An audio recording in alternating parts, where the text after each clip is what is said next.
You're listening to Attempted Adventure, a podcast all about finding adventure every day and making life more interesting.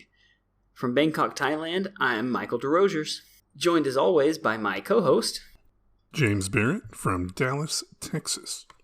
All right, listeners, you didn't hear that, but it took us a couple tries to get through the intro this morning. Running a little slow, I'll be honest. I have crazy hair right now, as James can attest. Luckily, it's not a video podcast. And I have my coffee here, so all is well. My Wi-Fi's down. We're chatting over my phone. You got to make these things work sometimes. So I can't access the Google Doc that tells me what to say. But we got through it, didn't we? We did it. It's hard sometimes. It's hard out here. James, how are you doing this week? I'm doing pretty good. I'm finally starting to feel a little better. I was kind of under the weather for about a week, but I'm feeling good today. Well, James, did you have any new adventures? Did you do anything new or interesting or exciting this week that you'd like to share? I have to admit, I do not. I will take the first penalty. You know what? That happens sometimes. I just did not do anything. I think I have left my couch like 4 times this week. It's been one of those weeks. You wake up, you get out of bed, you make yourself a coffee, and then you sit down and you don't move for the rest of the day. That happens, right? We have weeks like that. Well, here's the thing, James. This game that we play, the doing something new every week, it's really meant to get us out of our own comfort zones and to get you and me to try new things that could possibly be adventures. So if you miss a week, there is a penalty, but it's not a bad penalty. Penalty is that I have to give you a challenge that you've got to complete by next week. And if you don't complete the challenge in the next 7 days, then you owe me $50. Simple. Yeah, and I have to do it because I don't think I actually have $50. Okay, well, then here's your challenge, James. You got to get a map of the world. All right. Okay. Close your eyes, point to a random country, and then try to cook a dish from that country's cuisine. That is your challenge for the week. Okay. You have 7 days to do it. All right. Do you want me to go get my map of the world right now? You know what? Yes. Yes, I do. Go get your map of the world. Let's do this. All right. I can confirm that is a map of the world. Hold on, I'm going to do this a few times. Okay, yeah, disorient yourself. So he is spinning the map around so he doesn't know which direction is up. Okay. Go for it. You have to tell me if I'm about to land on an ocean. Okay. Don't land there. No, that's America. I'm sorry. Okay. Go over here. Okay.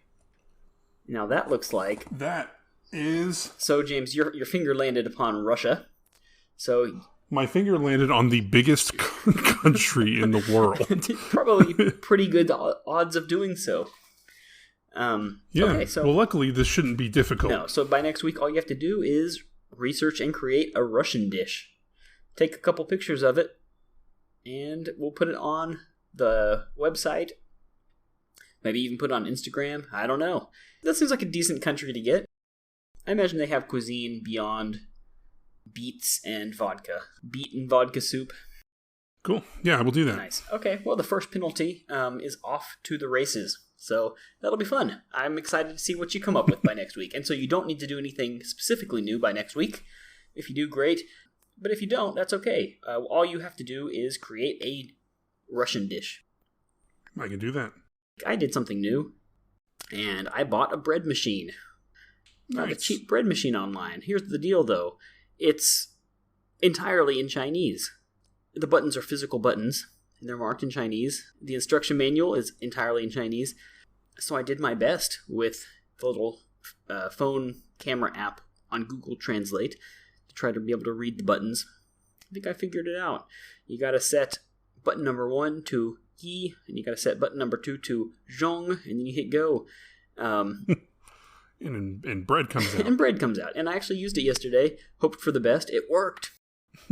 So kind of a new hobby, I suppose, to be working on. I like making bread, but I don't like kneading dough. It takes too long, and it's messy. So I like the bread machine. Yeah. Just dump everything in there, and you ignore it for like 2.5 hours. Poof bread. Yeah.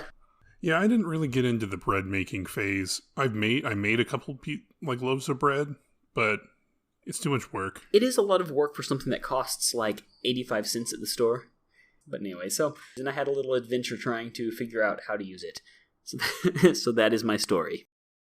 Ladies and gentlemen, today we are going to talk about how Michael and I got to this point and really became content creators.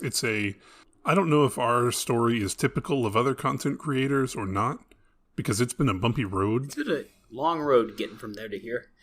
And I know for me, doing the videos with the drone and stuff like that comes fairly naturally, but the rest of this, not at all. Yeah, and the reason we wanted to talk about this today is, well, it's really twofold. Content creation is a way that a lot of people, a lot of adventurers, not only fund themselves, but also share their adventures with others. And so nowadays, that's a big part of adventure. There's almost a side, like a business side of adventuring, which is content creation. So this is part of being an adventurer, a modern adventurer nowadays. It's creating videos and audio content and blogs, things like that. But also, the second reason we wanted to talk about it is because this is an adventure for me and James. Doing something like new, trying an entirely new enterprise beyond our skill set is not easy. We've had to learn so many new things. So as background, my degree was in international relations with a minor in German language. And mine was in anthropology. So, we're not tech guys. We're not, we're not necessarily creative either. And so it really has been an adventure learning how to do all this stuff. And I'm not saying we're great. We've only been doing this podcast for a while. We've done stuff in the past. But it is an adventure just trying to figure out and learn things. And I think it's so important to be constantly learning and trying new stuff. It's been fun. It's been a long road. When the first time we started making things was, we had dabbled in it even pre-Snack Time Asia. There's got to be stuff back from when we were in the church choir that we were doing, messing around. There's got to be something from back there. There is, and I'm sure I have it somewhere. Back when we were teenagers. But I think that the first time we started, we had some vlogs from the first time you came to Thailand. Just some videos that we had taken. I think even the first time you came to Thailand, we joked about doing a podcast. We joked about doing a podcast for a really long time. Yeah, and it was something we both wanted to do, but didn't want to actually do. Exactly. It sounded fun, but it sounded like kind of a lot of work. Yeah, and we joked about it for probably 2 years before we actually tried it. And when we did decide to try it, we did it on a whim in my apartment. With no microphone. Just talking into the computer. Yeah. We had our Snack Time Asia series, which is where we tried convenience store snacks from Thailand. So we'd also had a video aspect. And as a matter of fact, I'll link Snack Time Asia in the blog post. So if you guys go to our show notes for this episode, you can watch some of those. Yeah, because you did more than just the ones we did, too. I did. My first time really creating something was when I went to Japan with a colleague of mine, Ryan, who I worked with for several years here in Thailand. On the way back home to the U.S., when we were finishing the school year, we stopped in Japan and we made a vlog while we were there. We filmed the whole thing, and that kind of made me realize that filming an adventure, a trip, is a really cool way of remembering it. Yeah, but that was really my start with creating stuff. And then when you came, then we started making the vlogs when you were here. The vlogs of going to the island and doing stuff in Bangkok and whatnot. We filmed your adventures here in Thailand. Yeah, but then when it comes to podcasting, we sat down one day. We were like, you know what? Let's make a podcast. And this would have been, I don't know, 2019. Yeah, so we sat down and we just started talking, but we didn't have any kind of plan. I don't even know what we were really... That was the Star Trek episode, right? Yes, that's the episode where we debated about Captain Jonathan Archer and whether or not he could take down a Star Destroyer. We say he's super underpowered, but he did take down a Death Star at one point. Oh, man. Zindi Death Star. So, we talked about that. That is true. It is true. But, like I said, we didn't have microphones, and it was just... We didn't have intro music. It was just us talking for an hour. But it was fun, and we really enjoyed it, and we just kept doing it. That podcast was called Day Drinking with Michael and James, which was problematic on several fronts. Here's the thing. I live in Thailand, and James lives in the U.S., which means that we are 12 hours apart. And so whenever we would meet, it was morning time for one person, evening for the other, and our idea was that we would share a beer and a conversation. But that meant that one of us was cracking open a beer at like 6 a.m. to record our episodes, and it just wasn't fun after a while. You started dreading it. Like, you roll out of bed and you're like, oh boy, I get to go drink a beer. Yeah, I know. So it actually lasted for a while. You can't find it anymore because they weren't very good. I mean, they were fun to do, but they weren't great. They're for us now. That's right. You missed the boat, guys. That was phase 1. And then we took some time off. Like 3 months to kind of relaunch. We wanted to relaunch because, yeah, it was problematic. We thought it was harmful in any context to glorify day drinking for ourselves or for others. And we didn't have a focus. It wasn't professionally done. Every episode was just us talking for an hour. The idea behind the show was, I think, a decent one. It was just two friends who live in different countries having a beer together and just talking about life in those two countries. And I think it could have been interesting. The problem is the time zone made it, odd. Yeah. Because we started that more as an excuse to hang out at once a week. Exactly, yeah. Than we did to actually do anything. Because we didn't plan anything beyond just getting on a call and talking. Right. And the idea was it was going to be like two friends just having a beer after work. And I think that if we had been closer, like if we had been on opposite coasts in the U.S., that would have been a great show. Yeah. But it was just weird because of the time zone. Like the day drinking aspect of it was weird. And once we got rid of the day drinking aspect, the name was still Day Drinking with Michael and James, and it just didn't work anymore. And we kept trying to do things like, well, it means drinking anything, but it didn't. Right. So, we did that for a little bit, then we took a break, and we relaunched as Ear Goggles. Yes, and that was in... Actually, we worked on that when I was in my quarantine last year. Mm-hmm. And that was Ear Goggles, and that launched in April, about a year ago. And this time we came back much more professionally presentable. We had official podcast art that we made. We actually commissioned theme music, by the same guy that does this music for this show. Did a really good job. And our name, Ear Goggles, was even a collaborative effort with friend of the show, TV star Anson Mount, who helped us launch the show, which was really nice. Good name drop. Yeah.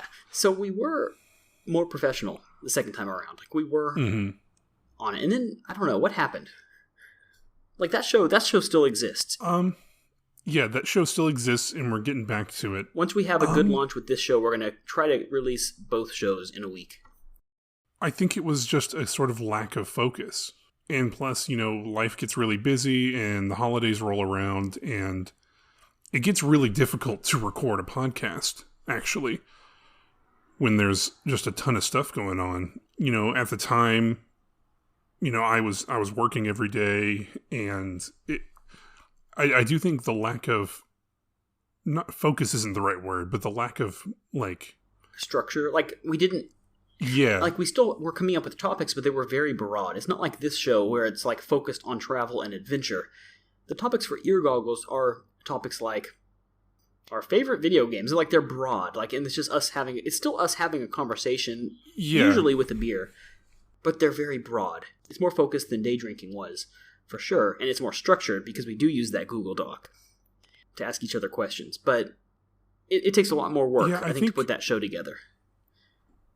It does, and I think there was some burnout going with that. Because, we did it for a solid year. It got to the point where I think it just takes a lot of work for something that wasn't getting any kind of return, really. Right. We didn't have many downloads on that.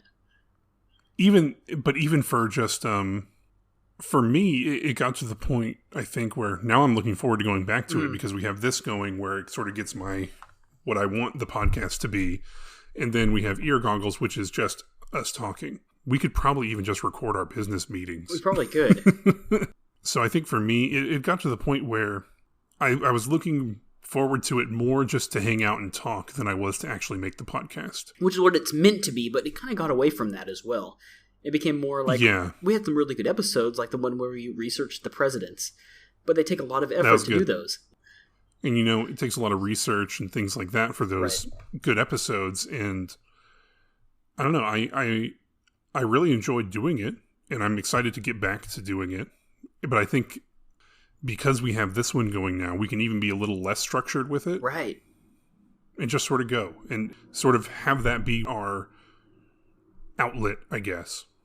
Yeah, and so I think it's important to have multiple projects going. Yes. If you can. Agreed. And they can kind of feed into each other. Actually the structure of this show is really an evolution of Ear Goggles. I mean, some of the segments from this show, like the What Did You Do New This Week?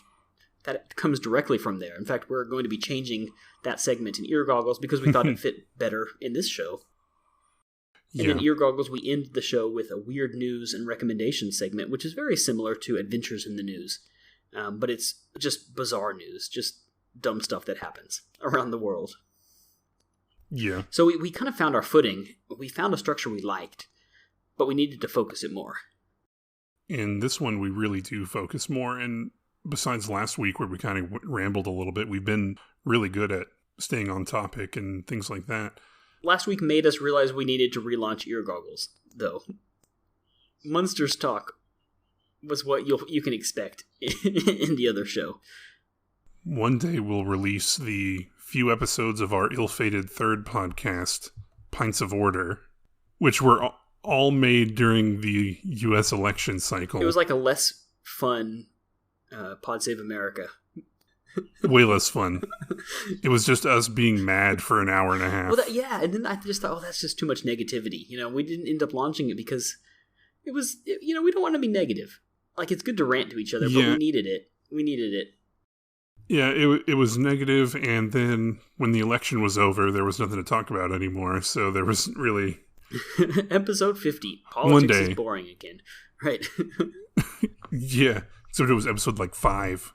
So, that was sort of us sort of dipping our feet into a more structured, more topic-heavy thing rather than the broad answer. So I think it's sort of this podcast is a culmination of all of our ideas and events that have happened in all our previous projects have led us to this one, which is by far the best one. And in this one, we decided to have guests as well. We want this to be more interactive, like the monthly challenges that go out to all of you. Having guests on the show, all of that. Our other show isn't really something that we don't have guests on that show. That's more just two friends having a conversation. We had a long-standing rule that the only guest we would ever allow to be on our other show, Ear Goggles, was Scott Bakula. Yeah, we did decide that, didn't we? We did. That's in the charter. That still stands for Ear Goggles. Or Anson Mount. You can come on too. It's sort of like... It just sort of... We fell into it more than anything. Because I'm not a creator. I didn't make videos or make podcasts or edit audio or video or anything. And like you said earlier, we've had to learn all of that. And so this is just a whole new adventure. I'm glad we're talking about this because it does fit in with the whole... Adventures don't have to be going outside and climbing a mountain. They can be a new venture, a new project. Right. This is just researching something and trying to put it into practice. I mean, trying to learn everything from how do I get rid of the echo in my audio to, what is the SEO practice for building our website? I mean, there's so much to it that we've had to learn. Yeah, and our website looks great, and that's a collaborative effort between you and I. And look, I know we're nowhere near as professional as some of the great travel content creators. I don't know if we're even middle of the road, but we're at least doing something, which is great. Yeah, we're we're at least a quarter of the way up. Yeah, I think that's fair. See, at least we're pretty good. We got microphones. That's what I was going to say. At least we have professional microphones. Like, we have equipment. We've actually invested a lot of money into this. Yeah, we have. And this is the first podcast where that investment feels like it's paying off, even if it's not monetarily. Because It's not. Even just the chance to meet interesting people in the form of our guests. We've already got 3 guests lined up, and I think we're reaching out to a bunch more. So far, everybody that we've invited on the show has said yes. It's been really nice. And I think that'll be really cool to have these connections and these friends that are in a variety of fields related to travel and adventure.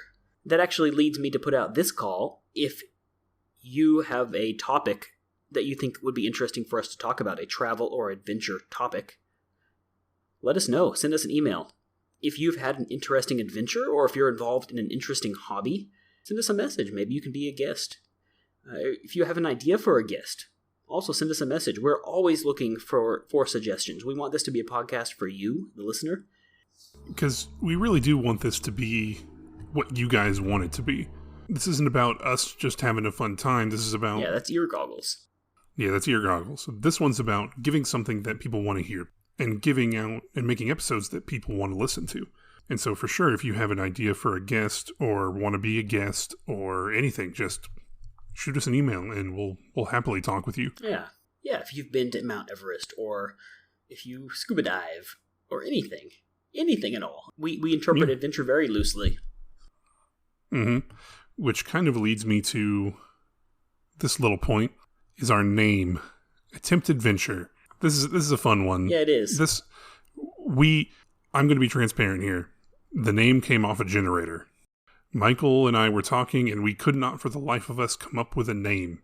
No, I mean, I was looking up stuff like the Adventurists, and that already exists. They do really cool trips, and we were like, well, the Explorers Club is already taken. The Adventurers Club is already taken. What are we going to do? Yeah, we went to a generator. We just typed in the word adventure, and everything we tried was taken or just unavailable.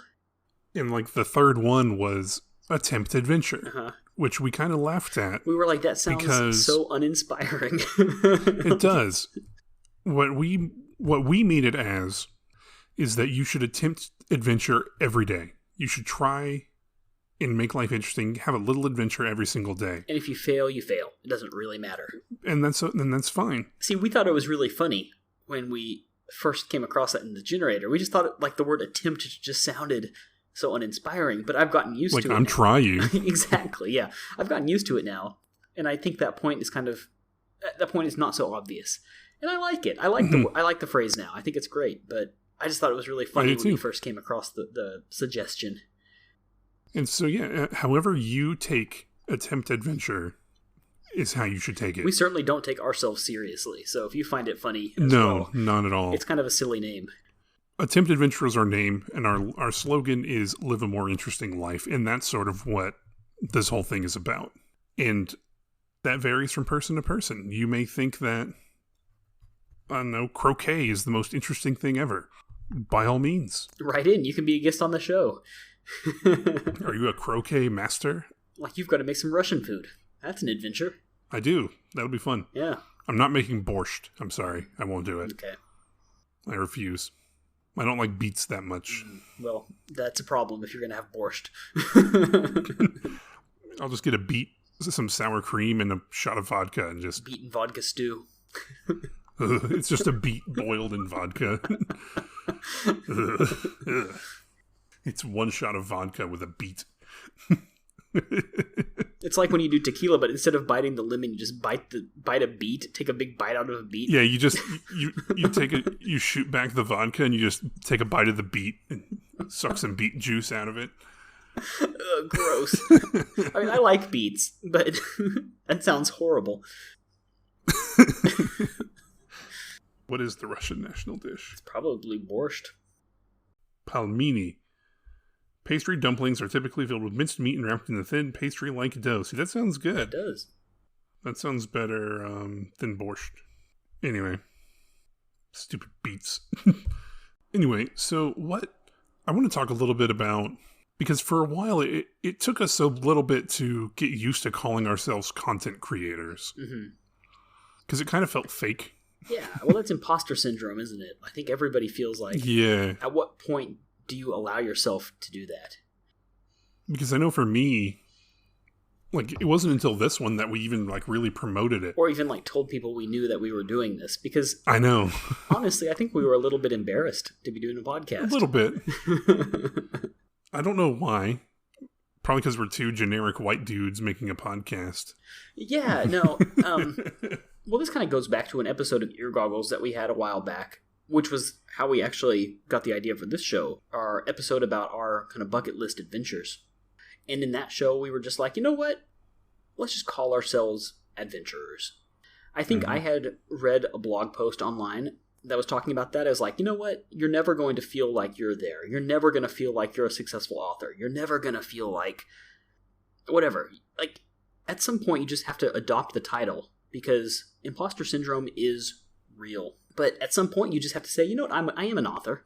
You know what? I'm a content creator. You know what? I'm an adventurer. And I think adventurer is bigger than content creator. And if we're going to call ourselves adventurers, I think we're okay to call ourselves creators. That's true. And we do create. It may not be the most grand. It may not be the most professional, but we do create and we enjoy doing it. It feels good to have a creative outlet. I'm not a creative person, but I feel happiest when I have a project that I'm working on, when I'm creating something. You know, that's when I feel like I'm being productive. It's not about when I'm at work or anything like that. It's when I'm creating something. Mm-hmm. I'm the same way. I need a project. I need to be working on something, or I get very down, like just sort of lethargic and just kind of blah. Like I need something to keep my mind going and keep going, really. And so this is great for that. It keeps me thinking. It keeps me going. And so I would say for anyone that's sort of hesitating to make a YouTube channel or a Twitch stream or anything, just go for it. Even if nobody sees it, it'll feel good. Yeah. And you know what? Send us a message. Maybe we'll even shout you out on the show. Yeah. So just go for it, people. Yeah. Go nuts. Definitely. I don't know. This is our latest adventure, especially because we can't really go out and do adventures. You know, we can't actually go out and do crazy stuff right now. We have to be responsible. Even though you're vaccinated, you still kind of have to stay inside for a while. Yeah.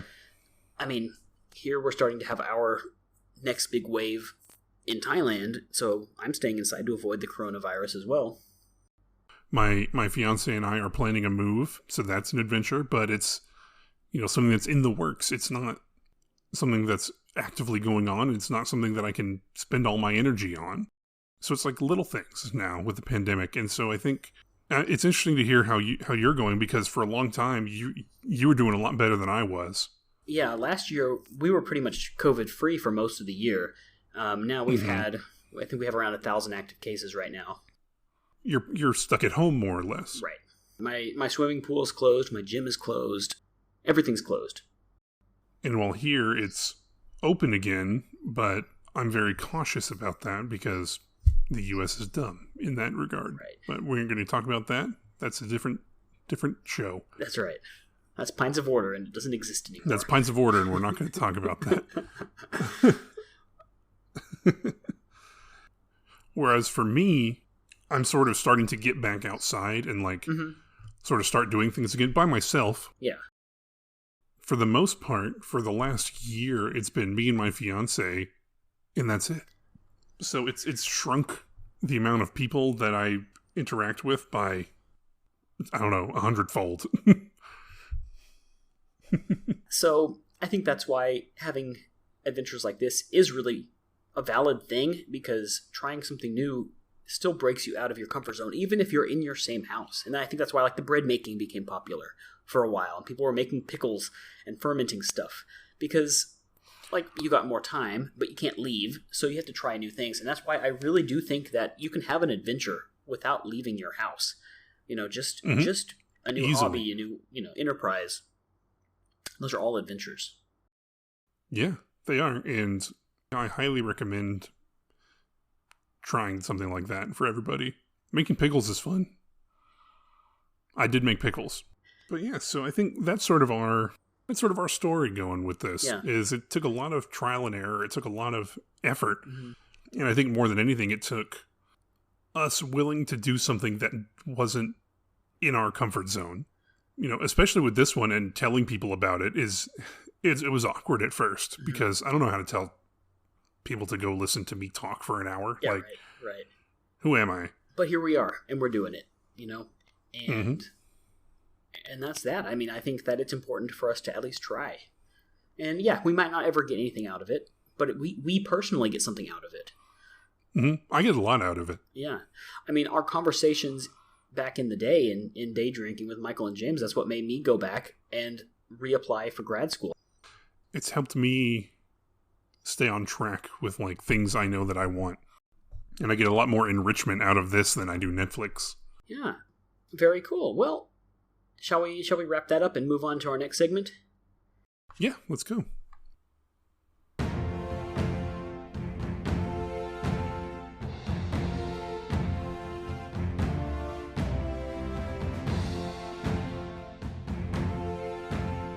Well, James, it is now time for our favorite segment, Adventures in the News. And today it's my turn. I found an article on CNN Travel about 50 of the world's best dishes ranked, according to the author. And I thought it was fun, especially in light of last week's episode that we had about food.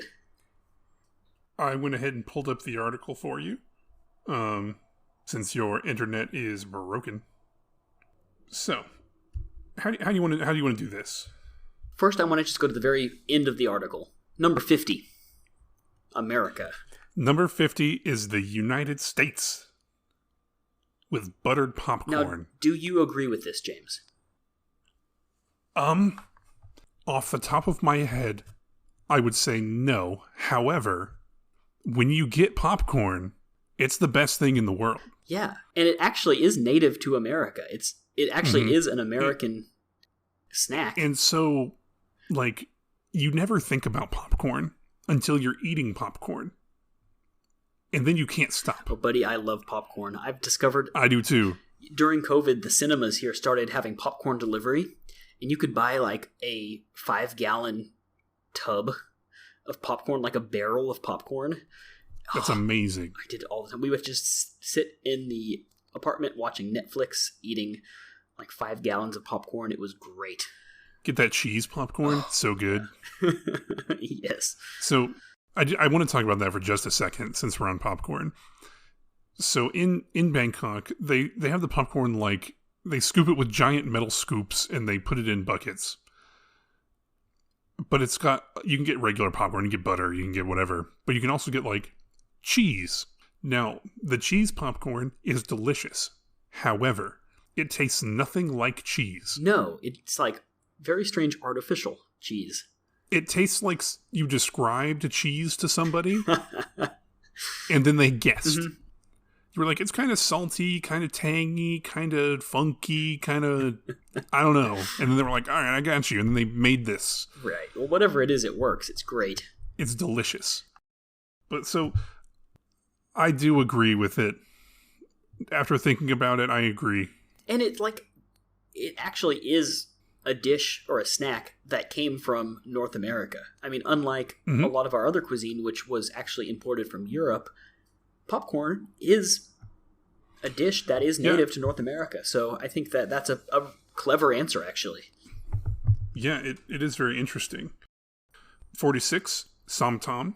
Good old papaya salad. Somtam is really good. We talked about that last week, too, about how Somtam was one of our favorite things to get here in Thailand. It is. It's really good. So if you don't really know what it is, it's not the most popular Thai dish outside of Thailand. I mean, you might be able to find it at a Thai restaurant, but it's not like, pad Thai that everybody knows about. So it's a salad that's kind of a spicy salad made with young papaya. And I like it. I really like it. It's delicious. 40 is marzipan from Germany. It is delicious.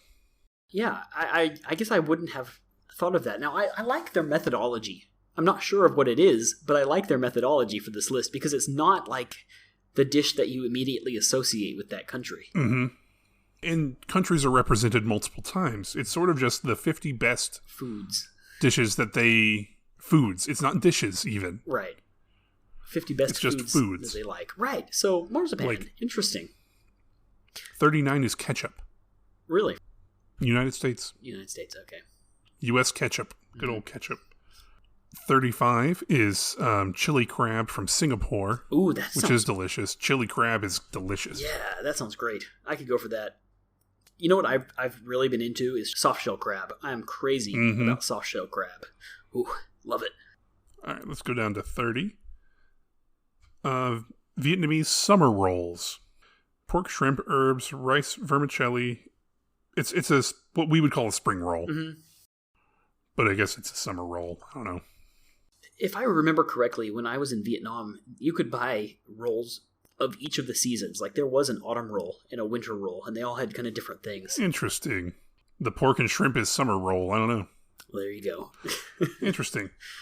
Got another delicious one from Vietnam, pho, which is delicious. All right, going down to number 22 is poke, which Hawaiian, United States, delicious. Yeah, it is. It's like American sushi. It is. Usually served in a rice bowl. Really good stuff.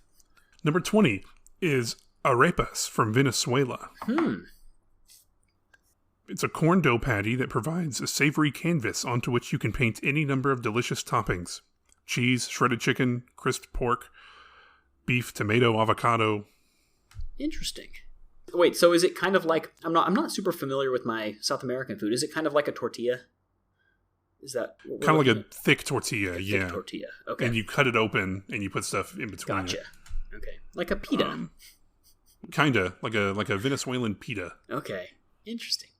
I will say this is a bit off topic as well. Ordering Mexican food is difficult here in Thailand because you go to a Mexican restaurant, and there's some very good Mexican restaurants, and you order something, but the way that the words are written in Thai is phonetic, but phonetic from an English perspective. So if you say, I'd like a tortilla or a quesadilla, they just look at you blankly. So you have to actually order like a quesadilla with jalapeno. Otherwise, the waiters won't know what you're asking. That's funny. Especially being from Texas, where these words are just... Texas. I mean, nobody says tortilla in Texas. You speak Spanish fairly well for someone that doesn't know the language. 14 is donuts. American donuts. Can't go wrong with a donut. That's like my weakness food. Favorite donut. Ooh. Now, are we talking fancy donut or are we talking Vietnamese lady donut? I don't know. Whatever you want. I mean, you can't go wrong with the little Vietnamese family donut shops. Little Asian family donut shops are amazing, and they're everywhere down here. I gotta go with just like a chocolate iced, like a chocolate glazed donut. Mm-hmm. Can't go wrong. That's pretty good. What about you? This is something I probably would get sick of if I had it a lot. But I gotta say that the Tim Hortons maple bacon donut, really good. Maple bacon glazed donut. Mm-hmm. So that's on there. For some reason, how do you feel about this one? Number 13 is corn on the cob. Okay, so like popcorn... So popcorn is 50 and corn on the cob is 13. Right. Popcorn I get because it is... I mean, yes, corn on the cob is cooked, but popcorn is transformed in a way that it becomes a dish. In a way that it becomes like a separate snack. Corn on the cob is just hot corn. I love it. I really love corn. Okay? I love corn. I don't know if I would rank it 13. It's almost just like it's hardly changed, you know? It's like having number 12, carrot. Like, I like carrot, but it's not, it's just a vegetable. I mean, yeah, it's cooked, but I don't think I would put it on the list. The caption of it is, God probably created corn just to have an excuse to invent melted butter. That part's true. Well, I mean, like I said, I love corn. It just doesn't feel like it fits in this list, especially not at number 13. No. All right, so number 9 is ice cream. I can get behind that. 8, Tom Yum Goong. Ooh, also from Thailand. That's a really good spicy soup with big old prawns floating in it. That was another thing that took me a couple tries to like, but I like it now. There's two kinds. There's the clear soup and the creamy soup. Do you have a preference? I think I like the clear soup better for the most part, because I feel like the creamy is too much. It can be very rich when it has the coconut milk mixed into it. Yeah. So I think I like the one, I've had some that are sort of like in between the two, where you can tell it has coconut milk in it, but it's not too much. You've been to Malaysia, right? I have. Have you had Penang Assam Laksa? I have. Poached flaked mackerel, tamarind, chili, Yes. mint, lemongrass, onion, pineapple. Yeah. It's one of Malaysia's most popular dishes. An addictive, spicy, sour fish broth with noodles. Mm-hmm. It's kind of tangy. It's tangy. It's got that tamarind, but you also have the fish, the fried mackerel, right? Yeah. So you got the fish in there too. So it also has kind of a meaty, kind of fishy flavor. It's really good. It's a very good, interesting dish, and you got to have it when you're there. It looks really good. Number 6 is the Hamburger from Germany, they're claiming. Now that one's contended. As an American, we'll fight you for it. On here it says, it's so good that you have entire restaurant chains devoted to this one thing. That's true. 5, Peking Duck. That's my fiance's favorite dish. It is really good. We often go there for her birthday. Nice. 4 is Sushi. Yeah, that deserves to be I up there. do like sushi. See, it's interesting because they're putting some of these things like where they originated from, but aren't the most famous for. Like, number 3 is chocolate, which is Mexican in origin. Right, so... But, like, Belgians and the Swiss are much more... like, famous for chocolate nowadays. Yeah. Do they list it as Mexican? They do. Well, good. I like that. I think that's fair, and I think that's valid. But you're right, that's not how I would have structured the list, maybe. But I like it. Pizza from Italy is number 2. Yeah. Pizza, before we get to number 1, people have this question. If you could eat one food for the rest of your life, what would it be? And it sounds so cliche, but I always say pizza. I mean, it's so cliche. I sound like a 5-year-old boy, but, like, truthfully, it's got your bread, it's got your meat, it's got your veggie, you know? Yeah, and I mean, there's so many different kinds. Exactly. It's just like a vessel for carrying stuff. Yeah, what is your favorite pizza topping? Controversial. I love Hawaiian pizza. Yes. I really love Hawaiian pizza. I don't understand the controversy behind it. I think it's a meme. I don't think anyone's actually serious about it because it's good. It's good. I mean, for me, my favorite are pepperoni, pineapple, and banana peppers. That is a good pizza right there. Yeah. And people will fight me because I put pineapple on my pizza, and I love it. I will go to my death loving and fighting for the right to have pineapple on pizza. It's not unusual to put some kind of sweet fruit with something meaty. You have a shish kebab, you get pineapple, you get lamb, and you get bell peppers grilled together. How's it different? I mean, it's good. It adds that richness and that sweetness and kind of that bite to it. Yeah, you get it salty, tangy, sweet, all the good stuff all in one bite. It's amazing. And if you also like pineapple on pizza, send us an email. Let us know. All right. Number 1 is Massaman Curry from Thailand. Have you had Massaman? I have not. It is one of my favorite dishes, actually. It's really good. It's one of the few Southern dishes that I really like because oftentimes Southern food is very spicy. Is it... Now, I will admit, I am not a big fan of the curry flavor. Okay. Does it have a lot of that? Because in the U.S., when we think of curry, we're thinking of Indian curry. Indian curry powder that's used to mix into a curry, and it's got all the spices together. In Thailand, curry is different. Here, curry comes from like curry paste, which is it has the spices and stuff in it, but it's got a little bit more meatiness to it, I guess.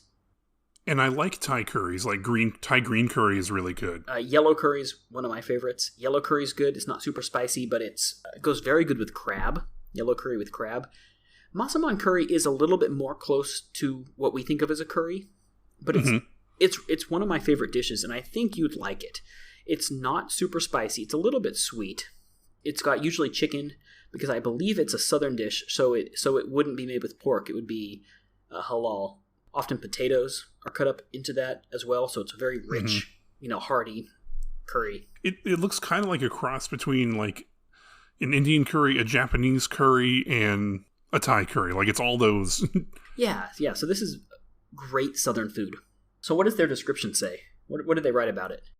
Emphatically the king of curries, and perhaps the king of all foods. Spicy, coconutty, sweet, and savory. Even the packet sauce you buy from the supermarket can make the most delinquent of cooks look like Michelin potential. The Land of Smiles isn't just a marketing catchline, it's the result of being born in a land where the world's most delicious food is sold on every street corner. That's true. That is absolutely true. I think I might agree with them on this one. I would rank Massaman as one of the top Thai foods, for sure. I would rank Thailand as one of the top food countries. Yes. I mean, I'm not going to disagree that it's number one. I don't know if I would put it number one, but I don't know what else I would put. I think that it's up there, for sure. Yeah, I have not been to enough places or tried enough foods to really say which one's which, or who has the best food. Yeah. Of the places I have been, which are not many, Thailand is definitely up there, and I think about Thai food a lot when I'm in the U.S. And it's so diverse too. Like you can have everything from Massaman Curry to Papaya Salad to fried soft shell crab to whatever. So like when people come here, they don't really get sick of the food because it's kind of everything. No, Eastern Thai food is sort of my favorite, but I haven't really had Southern. Southern is more like the curries and things like that, right? Yeah, there's a lot of Southern dishes that are very, very spicy sometimes. Mm-hmm. But yeah, you can have curries like roti. Kind of like Indonesian Muslim. Closer to the Muslim food, like biryani chicken and stuff like that is Southern Thai food. Yeah, whereas Eastern you have like lob and sticky rice, papaya salad. Good stuff. Yeah, northern Thai food is different as well. You haven't been to the north, but up there they have like grilled sausage and a really good soup called khao soi, which is another one of my favorite dishes that is hard to find outside of the north. So whenever I'm up in Chiang Mai, that's one of my go-tos. You got to have khao soi. You can get it here, but it's just not the same. You got to be in the north. That was interesting. I liked that article. Cool. I know we kind of talked about this last week, but what is the number one best food experience that you've had on your travels? Yeah, or what's your favorite food? That's interesting. I always like hearing that. Yeah, please write into us. We would love to hear this, because we haven't been to all that many places, and maybe some of you guys have been to other places. So, like, as you've been traveling, and you've maybe tried some really great dishes that you hadn't heard of before, write into us. We really want to hear about this. Like, for example, one of my favorite food experiences was when I had the bun cha combo Obama, which is the dish that Obama and Anthony Bourdain ordered when they were dining together in Vietnam. And this little restaurant even has their table and their dining set preserved behind glass. What is it? Like, what food was it? Bun cha, it's like pork balls that you dip into this soup and you eat it with noodles. Soup. It's very difficult to describe, actually, what bun cha is. But it's a grilled pork. And Obama and Anthony Bourdain very famously dined together at a street restaurant in Vietnam that now markets themselves as Bun Cha Combo Obama. Nice. And so you can order the meal. If you just go there and you say, I want a combo Obama, you get the Bun Cha, you get a seafood roll, and you get the beer that they had. Was it good? It was good, yeah. Very good. It wasn't my favorite Bun Cha in Hanoi. There's another that's okay. place near the prison museum, which I think is better. So if you're in Hanoi, I will link to that restaurant. I'll link to both of them because they're both very good. But my favorite bun cha, the one that we ate many, many, many times, is near the prison, the Hanoi Hilton. Or maybe that's not what the name I should call it, but that's what it is in Hanoi. Right. Well, ladies and gentlemen, thank you for listening. I just want to remind you one more time, this is the final week of our monthly challenge. So you have until the end of April. All you have to do is go outside, make a cup of coffee, take a picture, send it in, #AttemptAdventure, or via the email. We have already received several entries. Our 3 favorites at the end of the month are going to get a prize, some stickers, some exclusive merchandise that, at least right now, you can get nowhere else. Yeah, it is very exclusive. Right. I don't even have any. I need to send you some. Remind me to write down your address. Okay, sure. Yeah, so please do participate, and we're going to do it as well. We have until the end of this month to get it in. So, James, you got to do it. Me, I have to do it. Haven't done it yet. Yeah, I haven't done it yet. But it's not so hard to do, so I can do it in the afternoon if I want to. Nice. Thank you, ladies and gentlemen, for listening. Stay tuned next week for an interview, which will be fun. Ooh. Yeah. But yeah, again, thank you so much for listening, and until next time, keep adventuring.